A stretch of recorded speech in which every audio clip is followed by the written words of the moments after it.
তো এই মুহূর্তে আমরা একটু বরিশালে যেতে চাই, সেখানকার কি অবস্থা একটু জানবো। আমাদের বরিশালের সহকর্মী যিনি আছেন তিনি আমাদের জানাবেন আরো বিস্তারিত সেখানকার অবস্থা। আপনাকে ধন্যবাদ।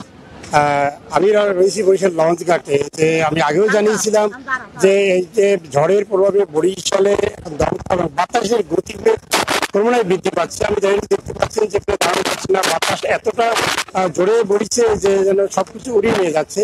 আর নদীর পানি অনেকটাই বেড়েছে এবং এদিকে সতর্ক যে অবস্থা এটি প্রচার করছে।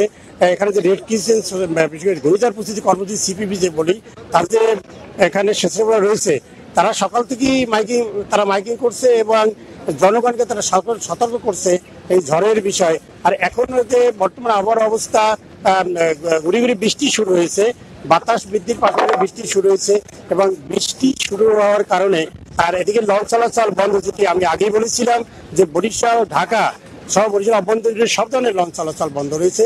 ঘূর্ণিঝড় প্রস্তুতি কর্মসূচির যে বরিশালের উপপরিচালক শাহাবুদ্দিন কিছুক্ষণ আগে আমাকে জানিয়েছেন যে বিশেষ করে বঙ্গোপসাগর যে পায়রা বন্দর সমুদ্র বন্দর থেকে দক্ষিণে 295 কিলোমিটার দক্ষিণে অবস্থান করছে এবং উপকূলীয় এলাকায় যে প্রায় 76,000 স্বেচ্ছাসেবক রয়েছে, তারা কাজ করছে মানুষকে কেন্দ্রে আসার জন্য তাদের উদ্বুদ্ধ করছে। ইতিমধ্যে আমি যত জানতে পেরেছি যে আশ্রয় কেন্দ্রে অনেক লোকই এসেছে এবং আমি এখন কথা বলবো যেখানে সিপিবি যে স্বেচ্ছাসেবক রয়েছে তাদের সাথে আমি কথা বলবো যে কি অবস্থা এখন।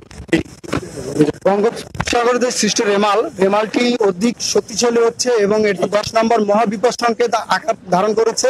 এখন আমরা 10 নম্বর মহাবিপদ সংকেত পাওয়ার পরে আমরা মাইকে করতেছি এবং সাইরেন বাজিয়ে মানুষকে সতর্ক করতেছি এবং যাদের বাড়িঘর নদীর পাড়ে তাদেরকে আশ্রয় কেন্দ্রে নিয়ে যাচ্ছি এবং যারা প্রতিবন্ধী বৃদ্ধ আছে তাদেরকে আমরা অলরেডি কিছু আশ্রয় কেন্দ্রে নিরাপদ জায়গায় নিয়েছি এবং আমরা এখনো প্রচারে আছি। আর বাতাসের বেগ আরো বাড়লে আমরা আরো প্রস্তুতিমূলক ব্যবস্থা নিব এবং এই ঘূর্ণিঝড়টি সন্ধ্যা থেকে মধ্যরাতের ভিতরে আঘাত হানতে পারে এবং ঘূর্ণিঝড়টি অধিক শক্তিশালী হয়েই আমাদেরকে আঘাত হানবে বরিশাল উপকূলে। হ্যাঁ, আপনি শুনলেন যে স্বেচ্ছাসেবকরা যারা কাজ করছেন তারা বলছেন এই ছিল আমার কাছে যে ঝড়ের প্রভাবে সর্বশেষ অবস্থা।